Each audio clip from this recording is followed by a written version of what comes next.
Jay-Z, whose real name is Sean Carter, is now being accused of drugging and raping a 13-year-old girl at an after-party following the 2000 Video Music Awards in New York City. My name is Allison Carter. Child Protective Services was involved in my. Now we're getting mixed up in this celebrity mentality. Some people are saying that I was in the Run This Town video with Jay-Z in 2009. Now I'm going to tell you that when my mom finally showed me the picture, I have to double take. People build these tunnels. There's a lot of elite celebrities. They go down there for parties. Allie Carter accused Jay-Z of unspeakable acts, and now she's vanished. No updates, no trace. I'm telling you right now that something is really wrong. Really wrong. The world will find out soon. But is this connected to new allegations against Jay-Z and Diddy? This is an amended complaint accusing Jay-Z of raping a 13-year-old girl in 2000 along with Sean Diddy Combs. Did the powerful silence Allie Carter? And why now? Let's find out. In recent weeks, shocking allegations against Jay-Z and Diddy have rocked the music industry. But what makes this story even more unsettling is the disappearance of Allie Carter, the woman who first exposed the alleged dark underbelly of their world. My name is Allison Carter. Child Protective Services was involved in my trafficking. After a viral testimony where she detailed horrifying experiences at the hands of some of the most powerful figures in entertainment, Allie Carter seemingly vanished into thin air. No public appearances. No social media updates, nothing. Before her disappearance, Allie Carter had been speaking up against Jay-Z. Now we're getting mixed up in this celebrity mentality. Some people are saying that I was in the Run This Town video with Jay-Z in 2009. Now I'm going to tell you that when my mom finally showed me the picture, I have to double take. Allie is referring to Jay-Z's Run This Town music video, which was seemingly recorded in a tunnel.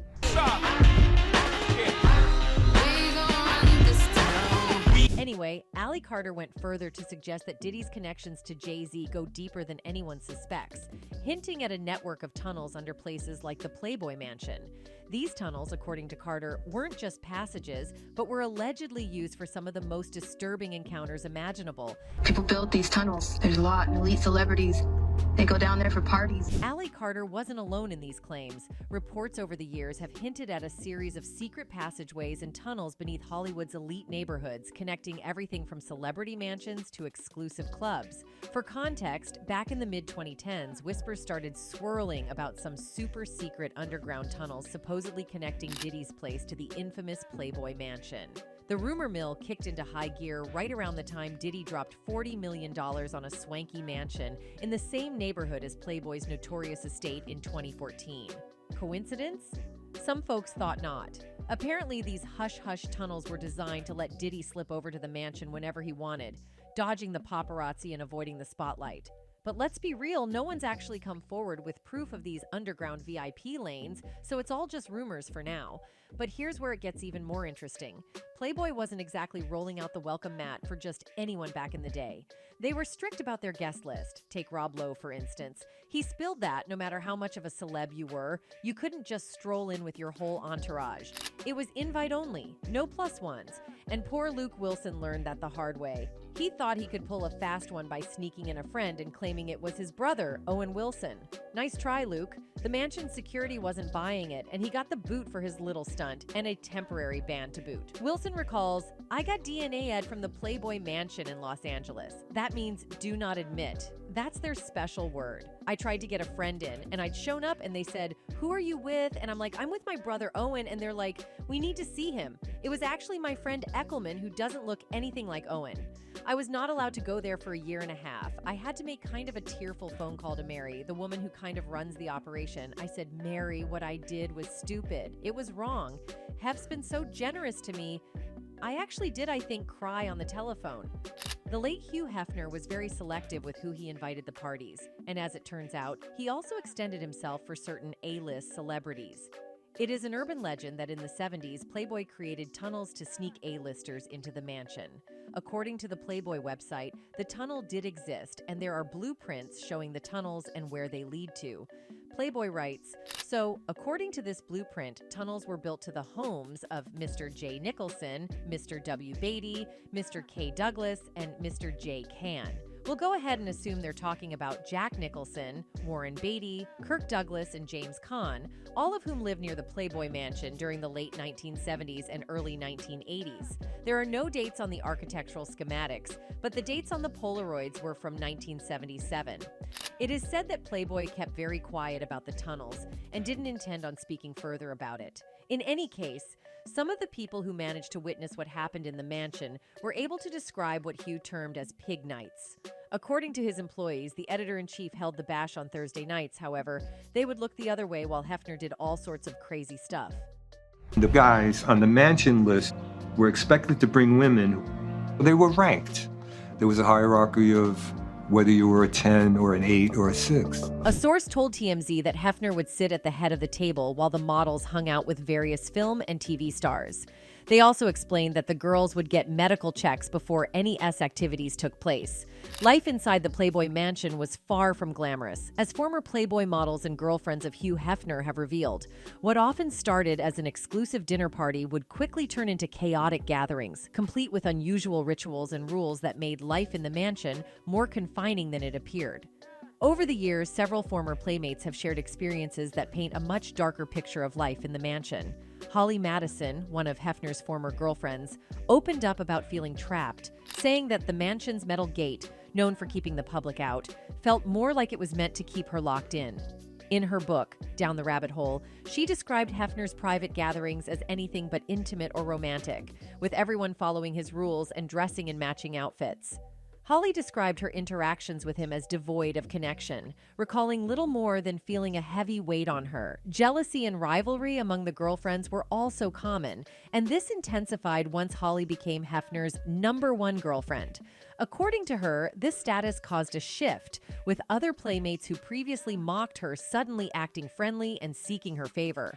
She wasn't alone in feeling the pressure to fit in or keep up with unrealistic standards. Kendra Wilkinson, another former girlfriend, discussed her struggle with the experience as well. She was 18 when she first met Hefner, who was 78 at the time, and described feeling like her interactions with him were a job she had to clock in and out of. She mentioned needing alcohol or marijuana to get through nights at the mansion, and even recalled a time when Hefner suggested she lose weight, making her feel even more insecure in an environment focused heavily on appearance. Playmate Isabella St. James shared similarly uncomfortable memories, recalling a weekly ritual where she and other girls had to visit Hefner's room to receive their allowance. She described waiting as he picked up after his dogs, a process that often included him using the moment to criticize the women for not meeting his expectations, whether it was regarding their social harmony or participation in private gatherings.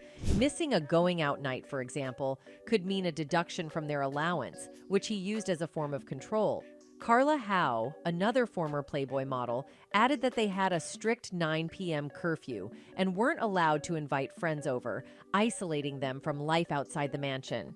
Everyone, it's their dream to go to that type of party in their lifetime, so it's amazing that I've actually got to experience and live that to the full. She told The Sun the house was more like an old people's home than a haven for wild S. The British beauty said, "He almost never leaves home and refuses to change anything in the mansion, so the whole place feels like it's stuck in the 1980s. There is no velvet or gold and all the carpets are brown and curling." And Carla's twin, Melissa, added that there were strict rules all the women have to follow while they're living in the 22-bedroom mansion. She said, "If you do something wrong, you'll get an email. There's a strict code of conduct. There are even rules about Instagram and Twitter. You've got to show everything in a good light, and if you're drunk in a picture, you'll be in trouble." While the Playboy bunnies could enjoy nights on the town at Hefner's expense, the live-in girlfriends didn't have much freedom, Kendra claimed. She said she had to be at home every night by 9 p.m., which made her feel trapped. "Nights were hard because while my Playmate friends got to go out and party, I would have to be home by 9 p.m., Kendra said.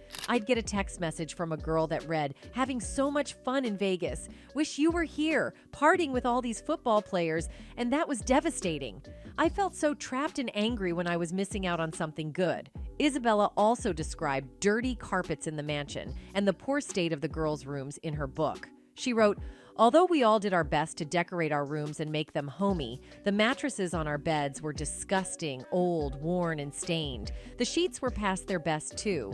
The conditions that these ladies went through while at the mansion relate a lot to what Cassie Ventura described in her lawsuit. Cassie says there was a pattern of control, drug use, and forced sexual encounters. Now, if such a man could allegedly perpetrate all these crimes and still disguise them, it is possible that there are actual tunnels leading from Diddy's house to the mansion and back. Mind you, rumors of the underground tunnels made rounds in the 1970s and 80s, but were only recently confirmed.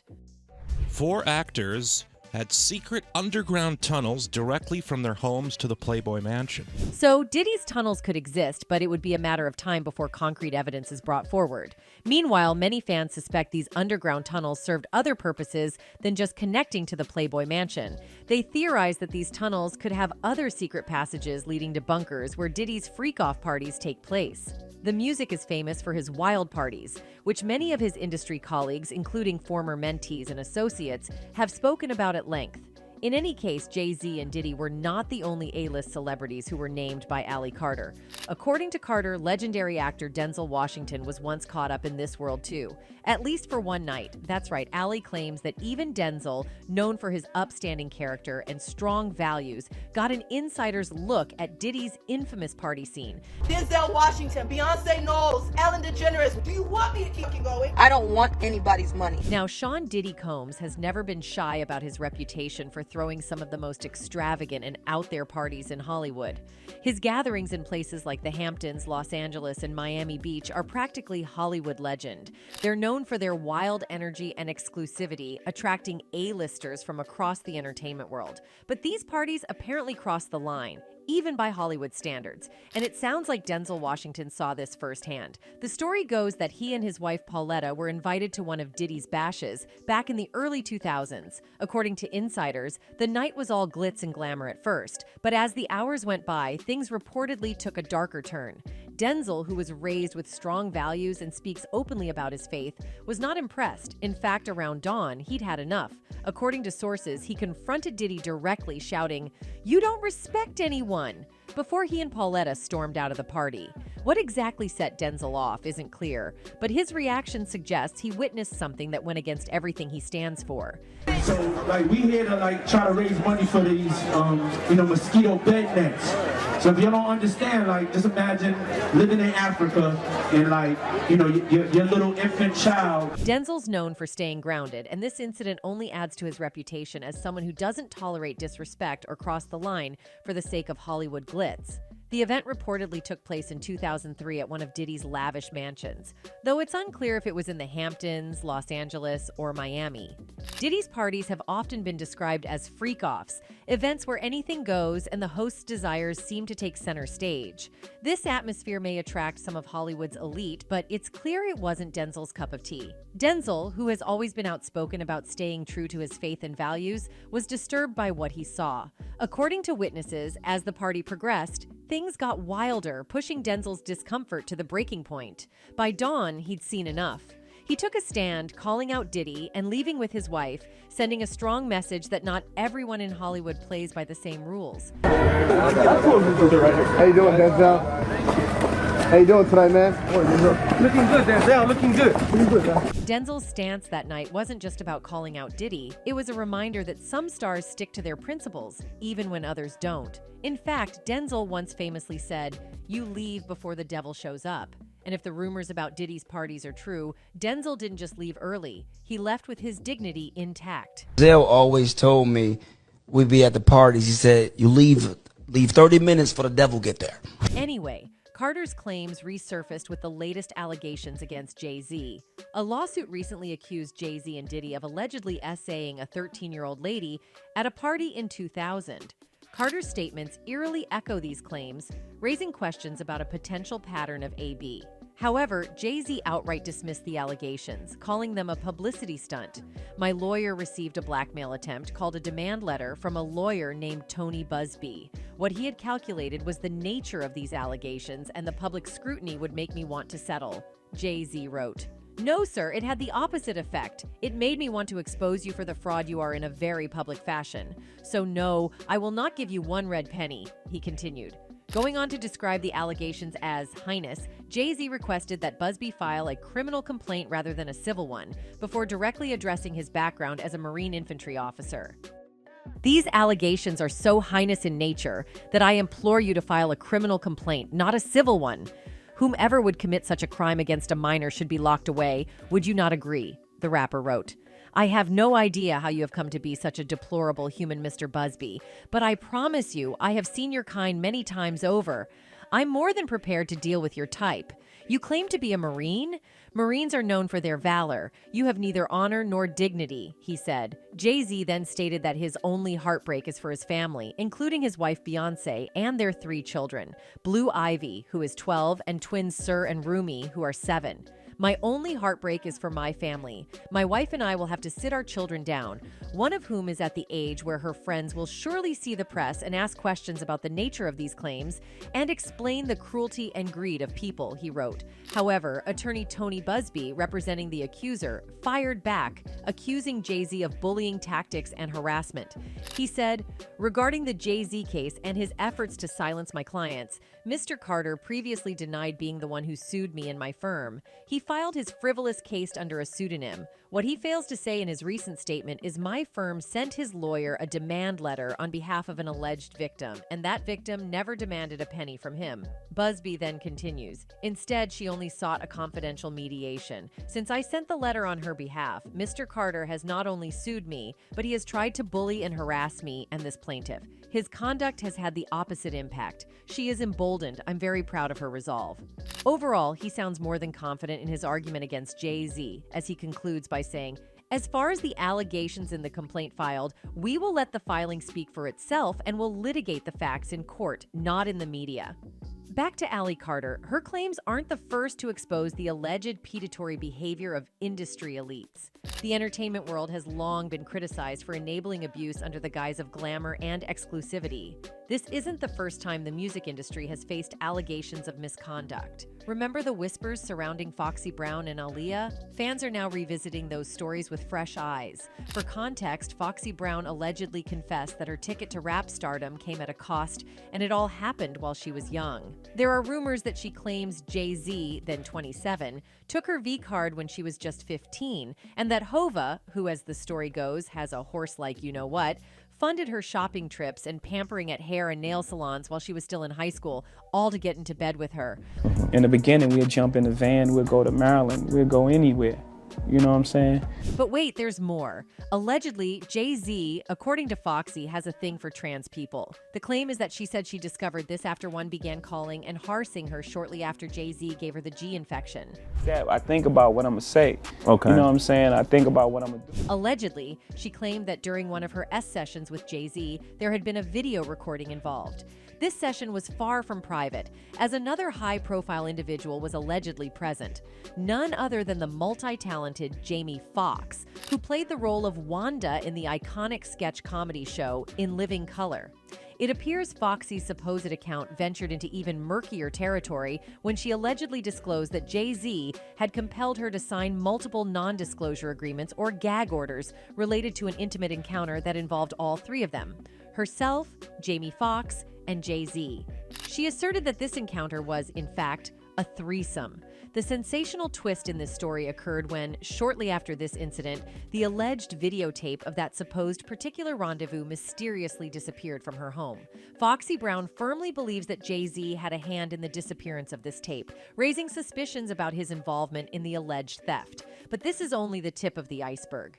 Beyond the shocking revelations and claims, there are claims that Foxy Brown divulged another intriguing facet of Jay-Z's life. Supposedly, according to her, there was an enduring consistency in Jay-Z's world that could not be ignored. She allegedly hinted at a connection between Jay-Z and Larry Johnson, suggesting that their relationship may have been more than just casual friendship. The fact that Jay-Z had once shared an apartment with the NBA player, who had a prior association with Rocawear, lent some credence to her insinuations.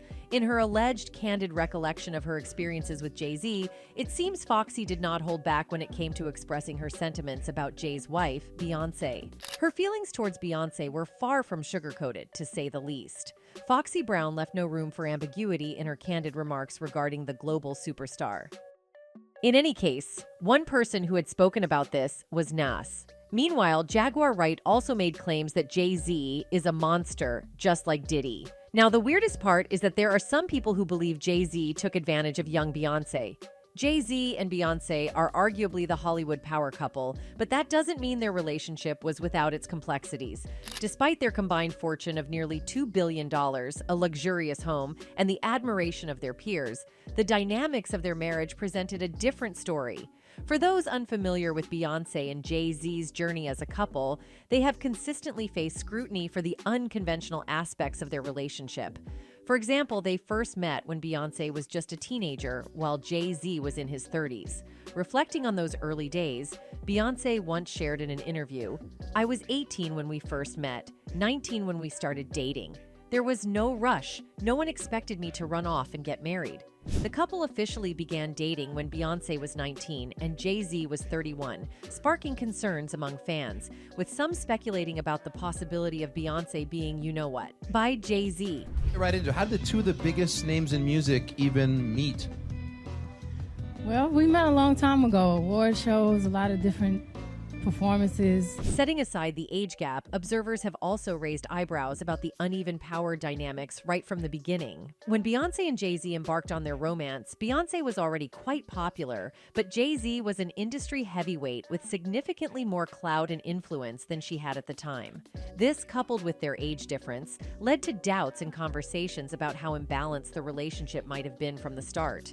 However, over the years, the playing field has somewhat leveled out because Beyoncé has become the biggest artist in Hollywood. She's literally the most decorated artist ever and holds the Grammy record as the most awarded person in the history of the awards. But even with this, fans still feel a certain way about the marriage. So, Jay-Z has faced criticism, with some labeling him as a P-dater. Beyoncé wasn't just 12 years younger than Jay-Z, but she was also pretty inexperienced when it came to relationships, adding an extra layer of sketchiness. As time passed, speculation started about whether she felt confined in the marriage, especially now that she's older and had more experience. In any case, Ally Carter's testimony was different. It directly implicated some of the most powerful names in music. Yet the silence around Carter's disappearance only fuels suspicions. Are these just baseless accusations, or is there a systemic effort to keep these stories buried? Jay-Z has vehemently denied the allegations, calling them heinous and idiotic. He insists that he and his family are victims of a coordinated smear campaign. But as these allegations stack up, so do the questions. Why did Carter vanish after speaking out? What do these new lawsuits mean for Jay-Z and Diddy's legacies? And who, if anyone, will be held accountable? Only time will tell. Anyway, that's it for this video, folks. Bye.